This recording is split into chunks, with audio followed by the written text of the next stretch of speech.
Um, Yes. I'm grateful to be here and feel your energy. And you as well. So, I experienced death in the family, All right. which laid very heavy in me. All right.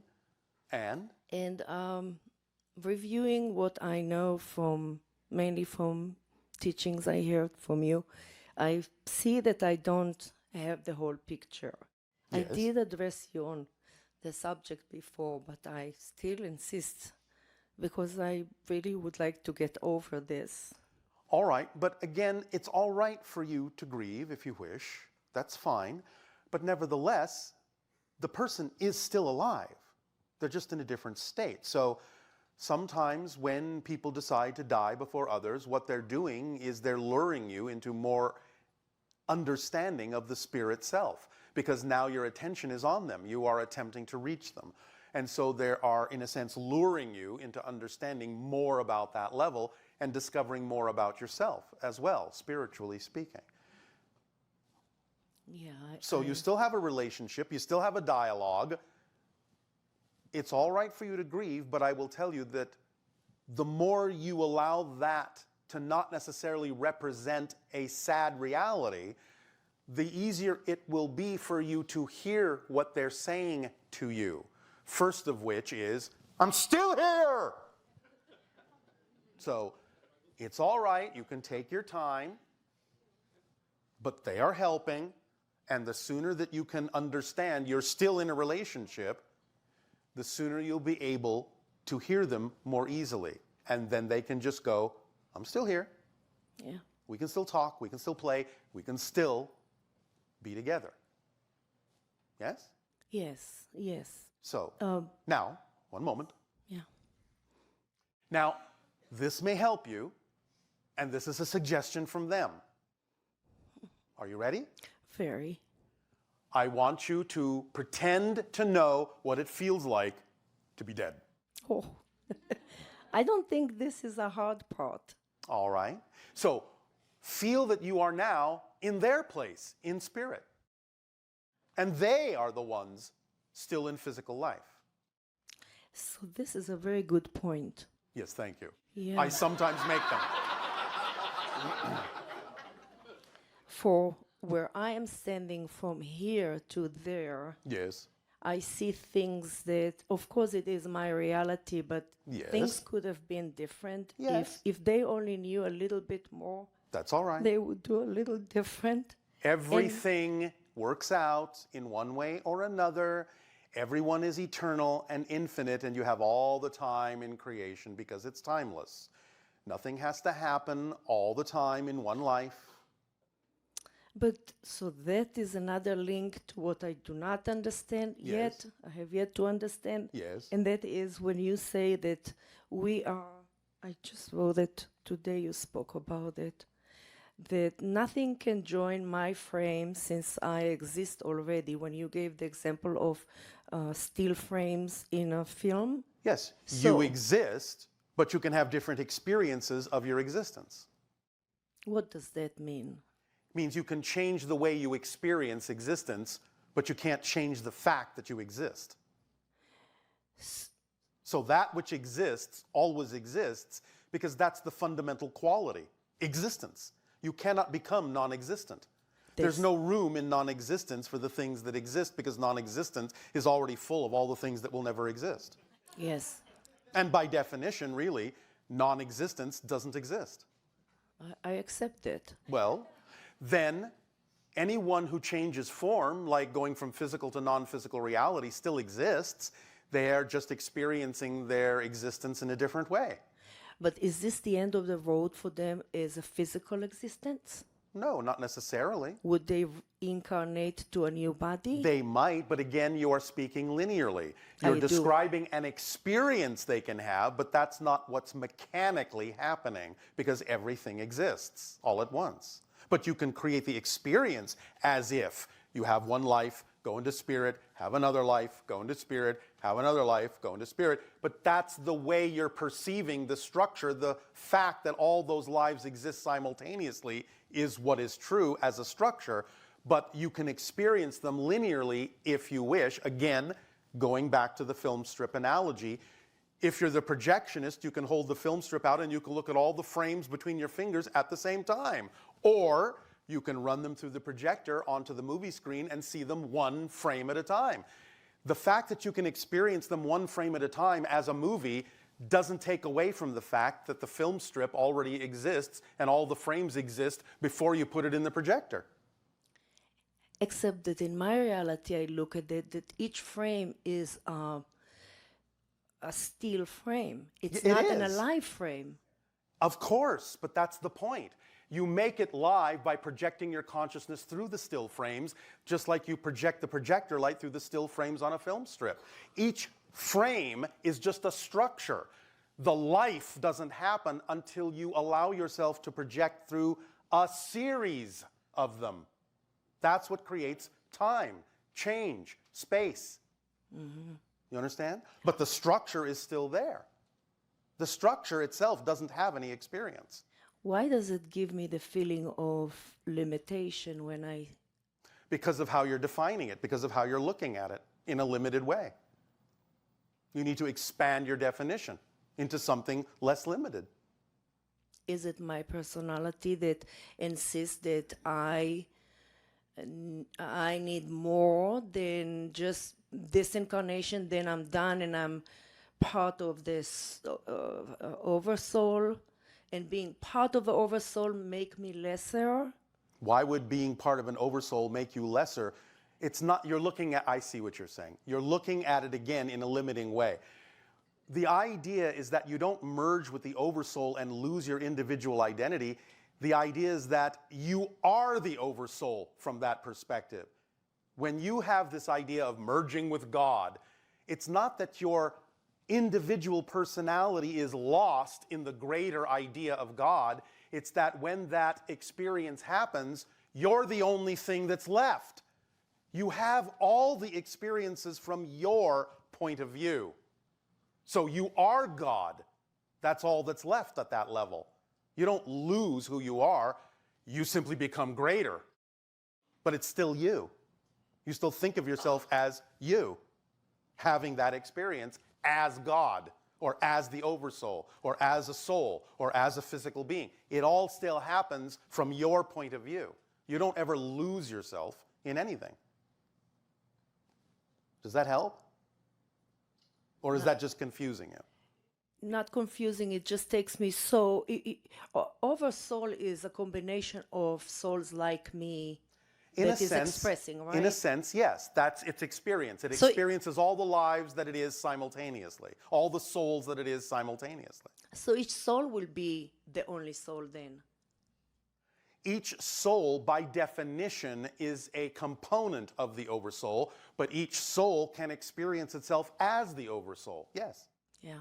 It's both. Yeah. It's not this or that. It's this and that. It's what has in ancient times been called Indra's net, the necklace of pearls. Every single pearl in the necklace contains a reflection of every other pearl.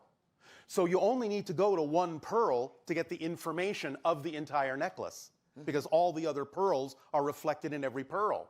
So you can have an individual pearl, but an individual pearl can contain the information of the entire necklace.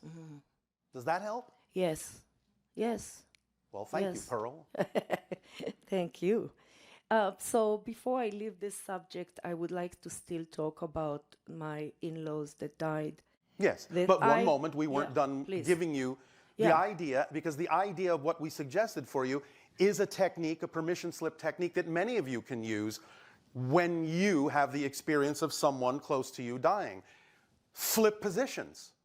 Imagine them still living and you being the one that died. You being in spirit, looking at them, and start to relate to them from that level. You will start to identify what they're experiencing, and you will start to blend the two together in a way that will allow you to feel more connected by taking their place, in a sense, and letting them take yours, as if it had happened the other way around.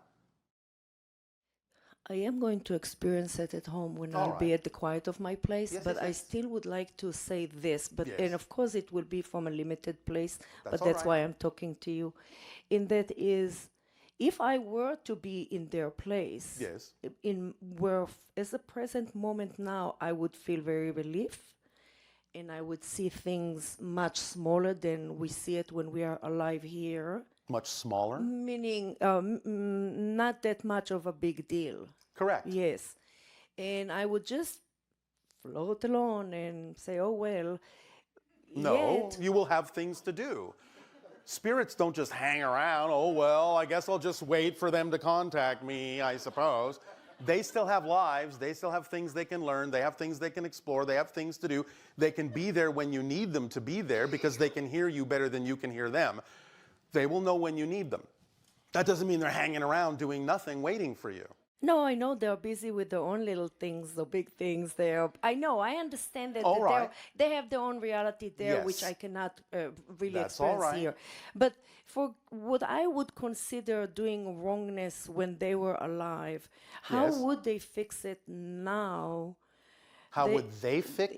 Well, because they are the one who did the wrongness. Well, they will go through what is typically called a life review. Yes. And they will learn from their mistakes. But it's not a judgment, it's an opportunity to grow, to change, Yes. to learn. But that will not affect the damage that they did here. No, that's up to you. It's not about me, it's about two other girls in the Then family. it's up to them. And it's up to maybe you to help them understand. Meaning that they will go through forgiveness and just move on? They can, if they wish to. They don't have to dwell on the idea. What if I had the concept of jumping timelines and I know it's my imagination, but that could work too. Well, yes, Yeah. but you can jump as many timelines as you want, but you're not going to avoid process that's necessary because the process is the point.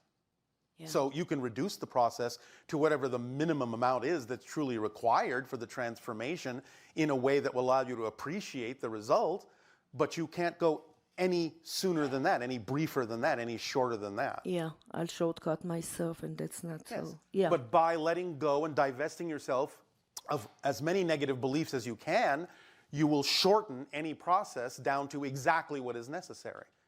And it will be pleasant. It will still be something that you can enjoy. Yes? Yeah, I think from hearing you, I'll simply do with the girls. If there will be an opening for me to help them, All right. I will just do that. And Well, one of the first things you can possibly explain, if they're willing to absorb it, is that no one really in their core ever means to do damage to someone else. yes, They're attempting to act out of love, but if they have not been taught the tools of how to express it in alignment with love, they will still try to express it even though it may be damaging. So the first thing to do is understand that they simply may not have known what they were doing because they didn't have the tools necessary to express it in a loving way.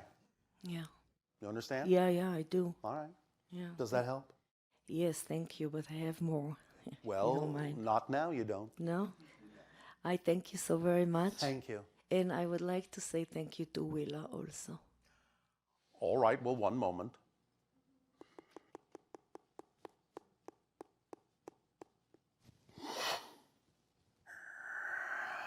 And what would you be thanking me for? Oh my God. Hello. Hello. Good day. Very good day. It's a very good day to speak to you. All right, what's on your tinker? Thing. Oh, you're so adorable. You just wanted to say howdy. I do. A few days ago, I was in my forest walking, Yes. and I was filled with emotions, and I sat down and started talking to you, and I kind of heard you answering me. I don't know if you really did, but it was in my... Well, it may be my echo. It may be that my consciousness is so connected to the trees that we have a network that can conjoin us in many different ways, and I will receive from it whatever I need to receive as you receive whatever you need to receive then. It's wonderful. Yes, it is. I'm That's part of the network. The Bashar will be talking about that upcoming in a transmission called the Nature Social Network.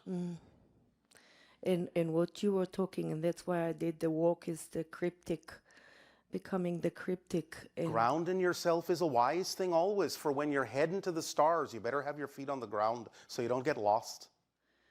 that's a good advice. And I thank you for wanting to say hello, because it gives me an opportunity and a timing to come through and say something I've been wanting to say. Oh, you're so welcome. Please say. Thank you very much for the opportunity.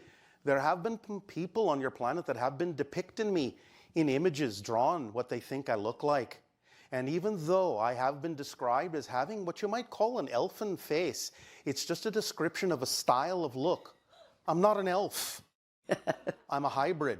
I do not have pointed ears. So please, you can draw me that way if you want, but it isn't me. So thank you for allowing me the opportunity to remind people what I really am and what I'm really not. You're beautiful without seeing you. You're beautiful because Oh, you well, radiate thank you very beauty. much. If you could see me, I'd probably be blushing, but maybe not. But I thank you for the opportunity to voice myself, and I bid you good day, Cookie. Good day. Thank you. Did you have a nice chat? Hello again. And you good day. Since the theme is mirror, mirror, I was wondering like why we humans we can see our feet, toes, but when it comes to our face, we can just see just a little bit of a part of our nose, and the rest is just in the mirror. Like Because you need to see yourself through other eyes. You need to see yourself through others' eyes, because everyone is a reflection for you if you know how to look. So looking in the mirror reminds you that everyone else you look at is in some way, shape, or form, even if they don't look identical, a mirror reflection that gives you more understanding about yourself. That's why. so when I look in the mirror, actually what I see is what I see in other people. What I'm saying is when you look at other people, you're seeing yourself in another form. And when I look in the mirror, Yes. what do I see? You are seeing an opportunity to decide whether you are in the state you prefer to be in or not. And in actual fact, now, this is a bit esoteric for many of you, but I'll say it anyway. It doesn't always happen this way, but you actually are looking into a parallel reality that is so identical, you think it's a reflection of you, because they're doing exactly the same thing at the same time. That's actually what a mirror is. Not only does it actually reflect light back to you from your reality, it actually has another component where information and light is coming to you from a parallel reality that is almost identical to yours, so that you can understand that this is going on. As your senses expand, you'll begin to perceive this more and more. And there's a way to use this and start communicating with that parallel self in the mirror in many different ways that are very interesting. We won't go into all of that yet, but we will give you this first hint, that that is actually, aside from a reflection, another being in a parallel reality that looks almost identical to the way you think you look. And they're getting the same thing from you. We'll go into this and the techniques of permission slips that may help work this out for you at another time. Just wanted to drop the hint. That sounds very interesting, very exciting. It is. Another thing, like I'm following my excitement, and the last few years, I'm just finding myself buying diaries and notebooks and Yes. colored pens and pencils, but I never write. Like they just stay there all the time. I say, Well, oh, all I right. will go out and Not play. that you have to. Buying notebooks and colored pens may be exciting unto itself. You don't necessarily have to be the one that writes in them. Maybe you are buying them for other people to write in them. We don't know. You might be the one that needs to write in them, but you have to answer that question honestly for yourself. Are you holding yourself back from writing something in them? I don't know. Like I don't. When I'm thinking to write something, Yes. What comes up? What comes up? what comes up maybe like the story of my life the way I would like to be. But instead Yes. of writing, I would just lay in my bed and just picture. All right. Maybe you're using the book as a permission slip to rewrite the story within yourself. And you don't necessarily need to write it out on paper. You can use it that way if, again, that is actually an honest expression of using it as a permission slip. And it is not that you're actually holding yourself back from writing something that you could be writing that would be exciting. So you have to make the determination for yourself as to whether that is simply being used that way and that's sufficient, or whether there is something else that you need to do with the book. It's up to you to decide. I have a terrible handwriting. That's another reason. Is that the reason you're not writing? Because you think you have terrible handwriting? No, it's funny. I just feel like I will be the only one who would understand what I'm writing. Is that a bad thing? How do you know that writing it out, even if you're the only one who understands it, wouldn't amplify your ability to get in touch with yourself? Maybe no one else needs to understand it. Who says someone else has to read your notebook? Nobody. Well, is that the thing that's stopping you? That you think someone else needs to understand your writing? No, probably it's just the idea that I would like someone else to understand me. All right, but in order for anyone else to really understand you, don't you have to understand yourself first? Yes, that's true. That's very I know. true. So maybe if you start writing and it helps you understand yourself better, maybe other people will also understand you more clearly. That makes perfect sense. And another question, since I'm working with children, Yes. with the small ones, Yes. they sleep and cry a lot, and I know it's not all the time because they are hungry or they are cranky. Why that's happened when they are small? What?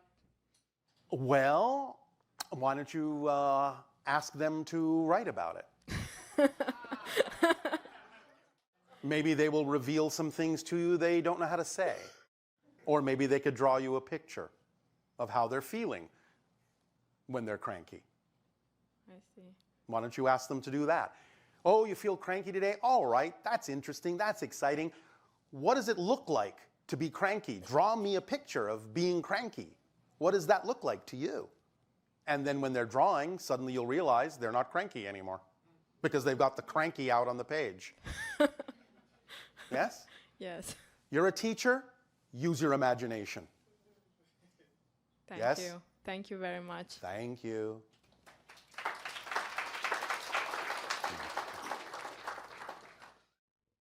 Hello, Bashar. And to you, good day. Thank you for being here. Well, I'm not there, but thank you for the sentiment. Thank you. I had a question about 5-MeO-DMT. It's Yes. toad medicine, and I've heard you talk about ayahuasca and DMT. Yes. And I know that you can achieve higher density states from taking these permission slips, and I'm wondering Yes. how that compares to toad medicine or 5-MeO-DMT. The more natural, the more effective, is all we are allowed to say. So what sort of levels do you think one would normally attain, or what densities would one attain? Definitely fifth, possibly sixth, especially with ayahuasca. There are other things that might actually allow you to perceive seventh and eighth, but we'll get to those another time. All we do is remind you that these experiences are for the purpose of training you into recognizing the state and creating it for yourself without necessarily always needing the teacher. Yes? Yes, but so would these experiences generally be helpful for someone that's looking to? They can themselves? be, as long as they're not being used as a crutch. Mm-hmm. Yes? Yes. Thank you. Does that answer your question sufficiently? Yes. Anything day. else? I'm actually with him as well. All right. So, I just had a question about highest excitement. Yes. Could you just define it real quick before I ask my question? Well, What again, exactly when we does it- say highest excitement, when we say passion, we're talking about that bodily sensation that is a recognition of the vibrational frequency of your true essential self that comes in a form where you are so engaged with something, so focused, feeling so creative with it, feeling so expressive with it, you can think of nothing else but that thing at that moment. Will that do? Yeah, that's fine. So what if you What if you following your highest excitement leads to make other people sad or upset? Can't. Why not? Because they get to choose how they can experience themselves based on what it is you may choose to do that might be representative of your truth. So what if they're choosing to be sad? Well, you can let them know they don't have to, but you also have to let them choose that if they insist on doing so. If you know that you are not deliberately doing something that is out of alignment, out of integrity, and they still choose to react negatively to the idea of your excitement and your truth, if that's what it truly is, if you're being honest within yourself about it, then you have to allow them the opportunity to know that they can change, or allow them the opportunity to not change. Because many times people on your planet, when they see someone who is living their joy, if they have a belief within themselves that that's not something that they have the ability to do, and they're afraid to look at the belief within themselves, they'll go into denial that they have such a belief because they're afraid to look at it, and they'll just project onto you the resentment for reminding them that they have the ability they don't believe they have. But does that mean that you're acting in self-interest? And if you are, Does that what mean that? If you're following your highest excitement, does that mean you're selfish? And then No. But then of course not. What if it's still resulting to a net negative? What if? Again, understand the definition. If you are being honest about what your excitement is, and it's not simply your anxiety being disguised as excitement, you clear? Mm-hmm. And it's truly who you are, then it is, in a sense, in your self-interest, but it's not selfish. Because being your true self is the most selfless thing you can do for someone else, because then they get to know who you are and whether or not they want to choose to be in a relationship with who you actually are. If they choose to feel that your reflection of your truth is something that they can't handle, that's their choice. But you have to be clear within yourself that you're not out of integrity by what it is you're choosing to do, and that it is truly a representation of your actual vibrational essence, your passion, your excitement, your truth. And that's okay that it is for yourself, because if you're not yourself, how can you help anyone else anyway? Yes? How can you be of service to others if you are not first servicing yourself? If you're not yourself, you can't help anyone. Yeah, Does that make sense? Yeah, that's a fair point. But I will also point out the idea that many times people on your planet have a little bit of an erroneous idea of what it means to serve the self. When you serve others, you are serving yourself.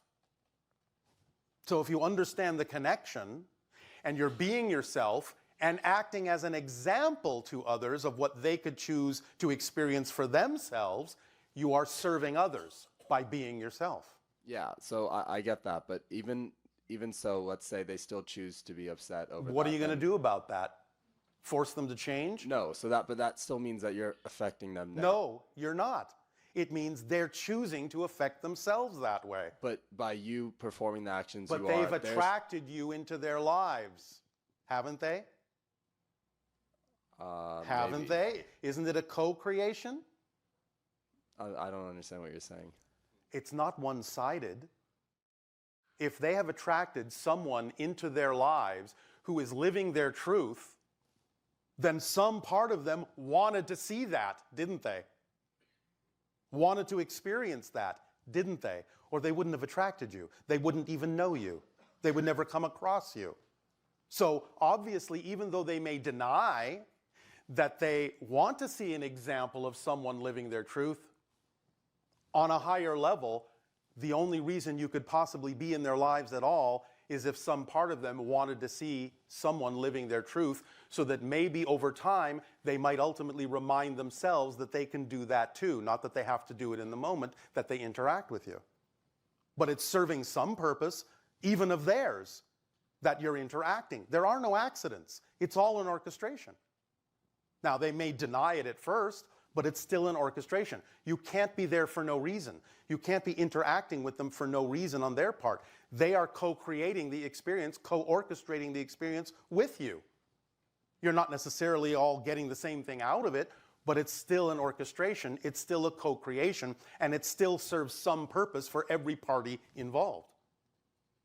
So you're not forcing anything if you're just being yourself and you wind up being in their lives. They have also played their part in attracting someone like you into their reality. Let them deal with it. Yes? Yeah, that makes sense. Thank you. I just have another question, just out of curiosity. Yes. So what happens after your physical life on this planet when you said the You can spirits do have a their lot own, of things. What do you do? What can you do? Well, you can experience the idea of having another life. You can go and visit other dimensions. You can be born on another planet. Whatever you imagine. But where are you? Are you Here, in a different state. Remember, everything is here. It will appear to be somewhere else, but that's just appearance because of the different vibratory level. I'll put it to you this way, using the old analogy of your television. You're watching one program. That's a certain frequency. That's a certain experience, yes? Mm-hmm.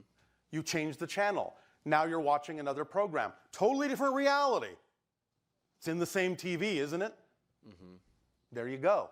It's all in the same TV. It's all happening here and now, but it's on different frequencies. So when you're operating at a certain frequency, such as a certain non-physical reality frequency, it looks like, it appears like you're completely somewhere else. You're not. You're right here on a different frequency, having a different program. So can spirits communicate with one another, and do they have emotion? Of course they can, And more easily than you communicate, because it's telepathic. There's no need for words there. They just know. They just send. You just know. You just receive. Do they have emotion? Or Yes, but not exactly in the same way that you do. It's a much bigger idea. It's a much different expression. okay. Well, you'll know when you get there. You'll understand. The closest analogy maybe we can make is if you have a dream and the dream is very real, yes? Mm-hmm. And you wake up in the morning and you go, wow, that was so real, but now I'm awake and this is who I really am. Death is similar. When you die, it's kind of like, oh, as real as that physical life was, that was a dream. This is who I really am. So the comparison is similar. Just as you can be very different in a dream, but it seems so real, and then you wake up and you go, well, no, this is really me.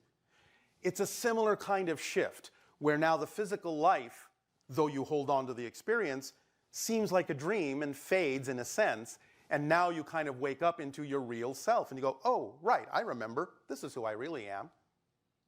So it's sort of a similar feeling. And now you can go off and do whatever you imagine you would like to do, just as you do in physical life. But you have more access to more things on that level because you're not as bound by the concepts of space and time, because you're not operating within that particular dream framework anymore. You're operating in another one that's more expanded by definition. Is the experience still an experience of continuity, similar to how we experience physical? It can be, but the point is it doesn't have to be. You can create a very continuous experience. You can shift things instantaneously. That's part of not having the same space-time lag in non-physical reality. If you want to imagine in non-physical reality that there's a huge mansion or a huge mountain in front of you, it will instantly appear. And you can interact with it as solidly as you interact with any solid object in physical reality. But as soon as you think you would like something else there and imagine something else there, no time lag. Bang! Something else is there, or you're somewhere else. And so what prevents us from manifesting that in physical reality? The idea that you're in a time frame. The idea that it takes time to do things. The idea that you want to experience the process of change. Now, you're getting faster and faster as you remember more and more of who you are and get your vibration up higher, closer to non-physical reality. You'll experience manifestations faster and faster. But the whole point of physical reality and operating from a space-time framework is to actually experience things in a slower way so you can savor the process and the experience of creation and change, which is valid unto itself as an experience you can't have in spirit in the same way. It's all valid, just different ways of doing things. Does the snail actually think it's moving slowly? No. For itself, it's moving perfectly. But that's what a snail is. It's having a snail experience. It's not having a roadrunner experience. It's having a snail experience. A snail experience means you're going to move a little slower than most life forms on the earth, but that's okay. That's what it's about. So having a physical experience means you're going to experience some space and time. That's what it's about. It gives you time to appreciate things, time to savor things, time to learn, grow, change, discover yourself from a new perspective. If you only existed in a timeless state, nothing would change. You wouldn't grow. So you create this idea, you impose this idea on your consciousness of process, of change, of time and space. It's tools, it's the way you paint, it's colors on your palette. It's enriching your experience of yourself to have these colors on your palette instead of just one color. Does that make sense? Yes, thank you. Yeah, I just have one more question. This is the last one. What happens if everyone adopts, I guess, the principles and heuristics that you provide? Then you if live everyone in like the we world in do an on ideal our world. So you is live in that- perfect synchronism. Is that the ultimate, like... No, it's not an ultimate. There are many other worlds and many other experiences. But generally speaking, you will experience more of what we experience. Your life will be perfect synchronism. So what- Everything will happen in perfect timing. And what if, in order to do that, I two thought people... you said that was the last question. This is like a... Okay. Oh, this is the sneaky part two? This is like a part 2. All right. If everyone follows their highest excitement... Yes. And two people follow their highest excitement, but it's contradictory to Can't that. be. You have an incorrect definition of excitement. It can't be contradictory because being contradictory is not a definition of excitement. Look at a puzzle, a picture puzzle. Every single puzzle piece is a certain shape, yes? But they all fit. So when you are the shape you truly are, you automatically fit with everyone else's shape if they're being the shape they truly are. You can't have a contradictory shape when you are truly the piece you are. So when you say, well, what if I'm following my excitement, but I can have a contradictory experience? You can't. You're having a different definition than a definition of excitement. That's a totally different experience. Following excitement and having a contradictory experience with someone else is not a definition of excitement. It's a different definition. Does that help? Yeah. Thank you. Thank you.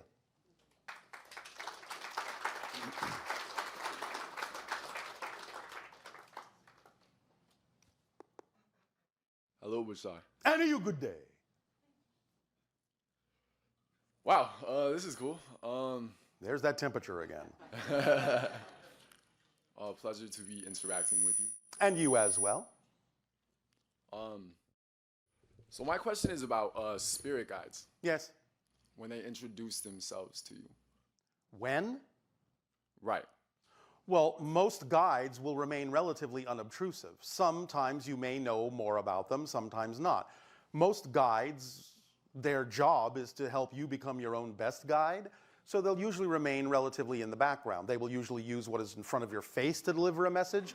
They will get it through to you through synchronicity more than anything else, because again, it's just their job to suggest, not to tell you what to do. Well, I had an experience where Yes? I was watching a YouTube video, Yes. and I felt like I began to kind of channel the Yes. person who was in the video. The person right. is dead. Yes? So? And I started crying, All right. and I had this experience where I was like, whoa, like a channeling experience, you know what I mean? Well, congratulations. Yeah. And so, what does that have to do with this? How much of that is created by me, and how much of that is like a soul agreement, or like, am I just creating this in my head, or what is? I'm trying to understand it. Well, it's both. You're trying to segregate something out that doesn't need to be segregated. Why can't it be both? What do you mean? What do I mean? You're asking, is it this or is it that? Yeah. I'm saying it can be both. I'm saying it can be you're creating the experience and others are helping you create the experience, and it can be something coming from your guides as well as something coming from your higher mind, as well as something coming from you, as well as something coming from other connections you have, as well as something coming from the dead person. It can be a combination of things. It depends on the moment. It depends on what works at that moment. Yeah. It can be many things. But the point is, who cares? The information, the experience is the point. Why does it really matter whether it was 7% Harvey 20% me, 40% that guide over there. Who cares? If you need to know those things, that information will be a part of what you get. More often than not, knowing that kind of stuff just clutters up your ability to actually have the experience for the purpose the experience exists. Okay. Does that help? Definitely. All right. Anything else? Yeah. And by the way, that was 100% me. Thank you. You're welcome.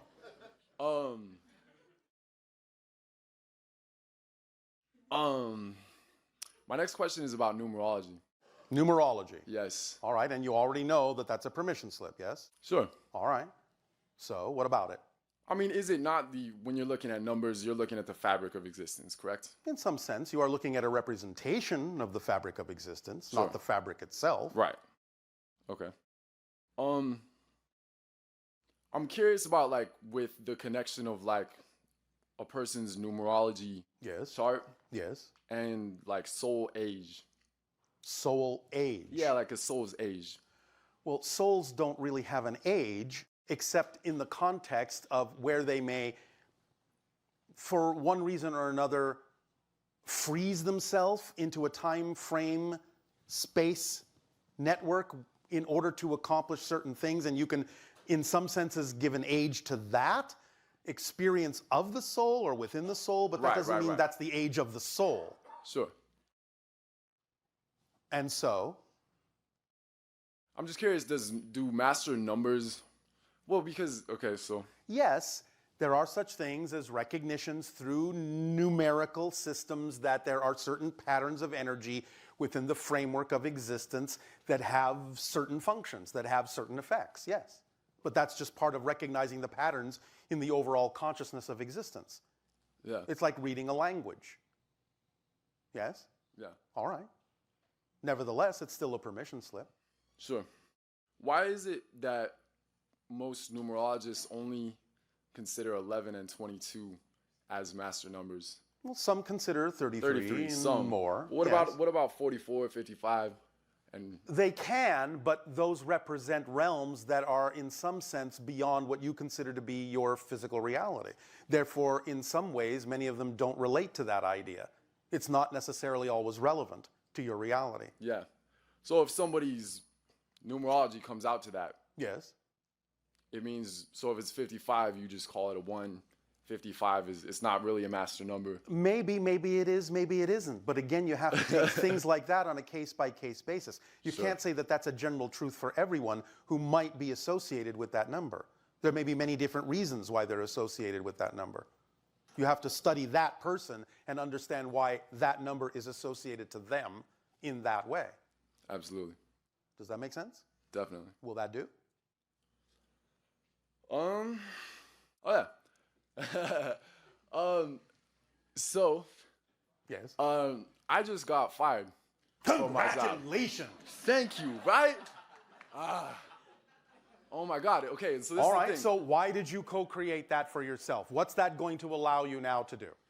To pursue my excitement. All right, Fully, congratulations. And do you have a particular expression of your excitement at this time that you would like to pursue? Absolutely, yes. Which is what? Hip hop. Hip hop. Yes, You are turning into a kangaroo? absolutely. Yeah, All right. And so, are you having fun? yeah. And are you using the opportunity to discover whatever belief systems within you would create resistance to the idea of your excitement supporting you? Well, I mean, Does that mean yes or no? can you ask it again? I can. Are you using the opportunity of having been fired to make sure that you are in touch with whatever belief systems within you might? Yes, 100%. All right, thank you.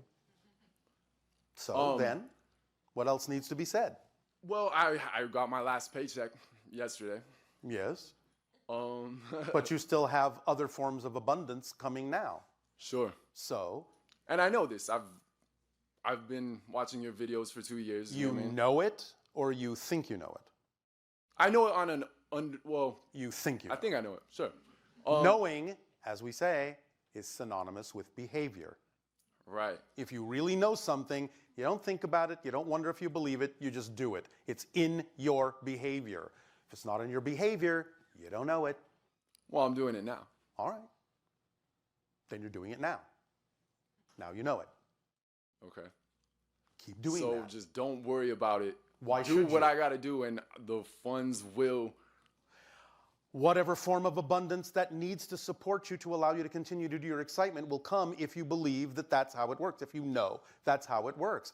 Yeah. You don't have to focus on the idea of it being in the form of funds.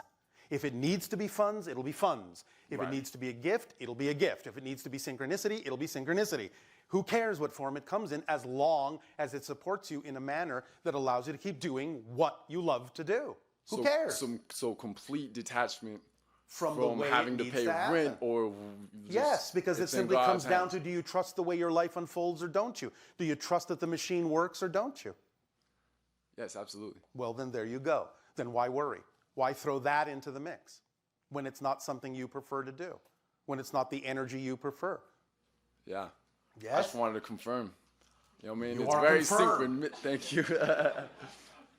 Yeah. Now- Very synchronistic Hop along. timing. Thank you. Appreciate it.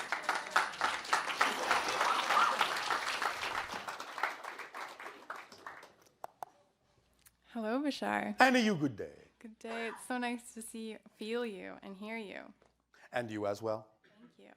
Most of my questions have already been answered. This is synchronicity in action. It's amazing. Even down to I wanted to speak to Willa, and having Willa already come through, I was going to ask what she actually looked like. So that was very synchronistic as well. Well, she is somewhat thinnish. She is about 5 feet tall. She has reddish hair, but it has a thickness to it and similar in coloration to fox fur. She has larger, slightly larger than normal eyes. The irises are actually yellow gold in color. She has a kind of thinness and elfin quality to her face, although, as she pointed out, she's not an elf. She doesn't have pointed ears. She is very lithe, very agile, very active, very intense, a lot of fun, very spontaneous, sometimes very mischievous. That's Willa. That's beautiful. Yes, it is. And yes, she is. Thank you. So I had a beautiful week in Sedona, Oh, all right. and the energy there is very beautiful and profound, and I wanted to ask about that because I What felt about it? a lot of things were amplified while I was there. That's one of the things that it does. It's an amplification vortex. It amplifies and magnifies whatever you bring with you into that vortex. That's right. So my first 3 days there, I was like, I need to get on a plane and go home now. Yes. I'm done. And then, Yes. Remember when I talked about the idea of being exposed to our vibration will bring things up within you that may require integration? yeah. Well, the Sedona vortex does some of that. Not necessarily to the degree that being in our presence would do, but it's also one of the reasons why our ship is above Sedona. We are connected to that vortex because that's the energy that trains you to deal with those things by forcing them to the surface and amplifying and magnifying those things so you can't ignore them. So you have to deal with them or you have to leave. I'm really grateful that I chose to deal with them. Oh, all right, so are we. It was really beautiful. Yes. And then it kind of took a paradoxical Oh, bounce how into exciting. the most amazing things happening in my life that have ever happened. Yes. And I walked the labyrinth. I actually flew through it like a bird. It was really fun. Oh, all right. And when I came out, I felt the most bliss I've ever felt. I felt so connected to the mountains and Yes. the trees. Because you are. Yes. You are all one world. You're all one nature. Even with its individualized expressions, you are all one nature. Again, we will be discussing this in an upcoming transmission called Nature's Social Network Yeah, I'm really excited. to help about you that. tap more deeply into the idea of connecting and communing with all sorts of aspects of nature.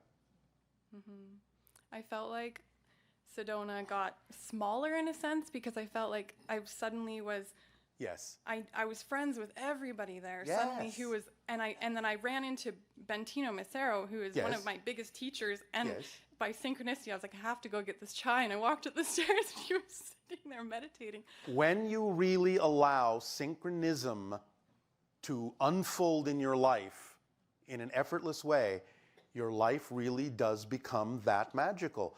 You are exactly where you need to be, exactly when you need to be there, interacting with exactly whom you need to interact, exactly how, when you need to interact with them. It really just starts unfolding in a magical way. This is not just wishful thinking. This is the way it works because everything is connected. And when you allow synchronism to be predominant, it shows you that everything is, because synchronicity is your linear space-time way of showing that everything is one thing. Everything is connected. Everything is just different reflections of the same thing. That's what synchronicity is. But it has to play out in a space-time manner to some degree. But it can accelerate to marvelous proportions so that things just become magical. You know what you need and it's there. Yeah. It's not, again, about what you want. You know what you need, and it's there. And what you want and what you need start to become synonymous. Wow. You start not making a differentiation. You're not operating from ego. You're operating from awareness. It all just becomes one continual act and experience of giving and receiving, giving and receiving, giving and receiving, sending and receiving, sending and receiving, reflecting, reflecting, reflecting, reflecting, constantly. I understand that many of you have heard us describe how synchronism works on our world, but I'm here to tell you, you have no idea what our world is like. It is so much farther beyond what you imagine. It is, in your sense, overwhelming.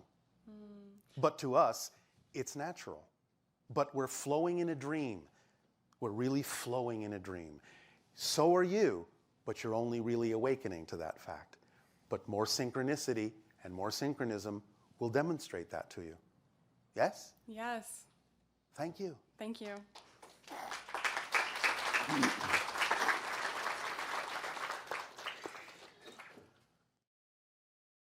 So I think it's that time. Time for your holotope meditation? It is. Then you may take a short break. We will resume the transmission to help crystallize and lock in the permission slip of the holotope to allow you to experience more reflections within Mirror Mirror. Take a break. Thank you.